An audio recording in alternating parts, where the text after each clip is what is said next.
जो काम कोई नहीं कर पाया वही काम एक महिला पत्रकार ने करके दिखा दिया और 5 दिनों तक जानवरों की तरह ऑर्केस्ट्रा के दलालों के हाथों बिकती रही ताकि बिहार में ऑर्केस्ट्रा के नाम पर चल रहे काले काम को दुनिया वालों के सामने लाया जा सके। और उस 5वीं रात को बंद कमरे में ऐसा क्या हुआ था जिन्हें सुनकर आप चौंक जाएंगे। लड़का आता है सलीम और उसने अपने कमर से पिस्टल निकालकर मेरे सर के बगल में रखा और एक खुफिया कैमरे में कुछ ऐसे बड़े बड़े नेता के नाम रिकॉर्ड हुए हैं जिन्हें सुनकर आप हैरान होने वाले हैं। और वो महिला पत्रकार मौत से बचकर कैसे निकली।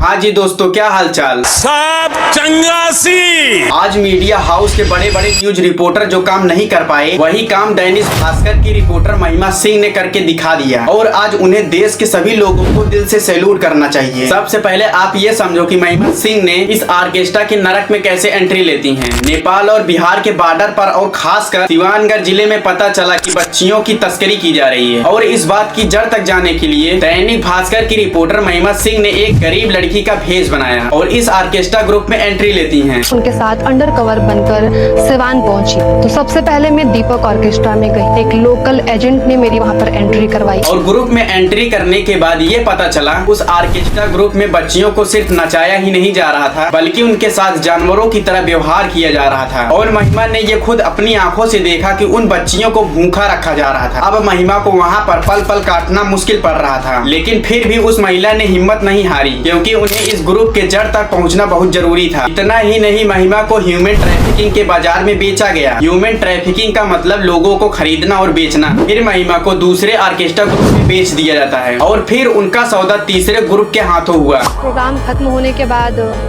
सारी लड़कियां तो दीपक ऑर्केस्ट्रा में वापस आ गई, लेकिन मुझे वहां से तिवारी ऑर्केस्ट्रा में वहां से भेज दिया। और ऐसे महिमा सिंह को 5 दिनों में 3 बार खरीदा और बेचा गया। आप लोगों को जितना ये सुनने में आसान लग रहा है लेकिन इतना आसान ये है नहीं। ऐसे हालात को झेलना, वो भी एक महिला को। और फिर इन 5 दिनों में महिमा सिंह को भूखा रखा गया और उनके साथ दुर्व्यवहार किया गया और उन्हीं के सामने मासूम बच्चियों को पीटा जा रहा था। और अब सबसे खौफनाक बात आती है, महिमा सिंह ने ये देखा कि कैसे मात्र 12 से 14 साल की बच्चियों को डॉक्टरों के द्वारा हार्मोनल इंजेक्शन दिया जा रहा था। लड़कियां ऐसे भी थी जिन्हें मतलब कम उम्र के होने के बाद भी उन्हें इंजेक्शन देकर कम उम्र में ही आपको जवान कर दिया जाता है। पता है ऐसा क्यों? ताकि उनका शरीर उम्र से पहले बड़ा हो जाए और वो 18 साल की दिखे। अब जब लड़कियों के साथ गलत करने के बाद जब लड़कियां गर्भवती हो जाती हैं तो वो ऑर्केस्ट्रा वाले उस बच्चियों के बच्चे को ब्लैक मार्केट में बेच देते थे। मतलब कि इन दरिंदों ने दरिंदगी की सारी हदें पार कर दी। और अब 5वें दिन बाद मामला गंभीर होने लगा। उन ऑर्केस्ट्रा वालों को महिमा पर शक होने लगा था और अब यहीं पर महिमा सिंह खतरे में आ जाती हैं और वो लोग महिमा को मारने की धमकी देने लगते हैं। और एक लोग ने पिस्तौल निकाल लिया। लड़का आता है सलीम और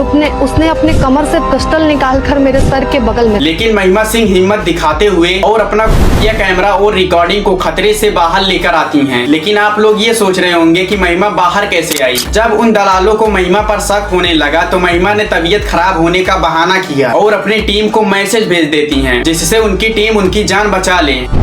तो फिर मैंने अपनी टीम से बात करके कनेक्ट करके उन्हें किसी तरह वहां बुलाया और मुझे वहां से बाहर निकाला। लेकिन यहाँ पर एक छोटी सी भी गलती होती तो महिमा की आज लाश तक बरामद नहीं होती और ये जैसे चल रहा है वैसे चलते रहता। लेकिन इस अकेली महिला ने बहादुरी दिखाया। अपने खुफिया कैमरे में पूरा काला चिट्ठा चुपके से निकाल करके बाहर ले आती हैं। जब ये बात बाहर आती है तो पूरा का पूरा सिस्टम हिल जाता है क्योंकि महिमा सिंह के इस ऑपरेशन में कई बड़े बड़े नेताओं के नाम सामने आए हैं लेकिन अभी उनका नाम पब्लिक नहीं किया गया है। इतना ही नहीं, महिमा सिंह को कई बड़े बड़े नेता के साथ सोने का ऑफर तक आता था लेकिन महिमा सिंह साफ साफ मना कर देती हैं। अगर आप चाहते हैं कि लोग जागरूक बने तो इस वीडियो को शेयर कर देना और अपने विचारों को कमेंट में जरूर देना।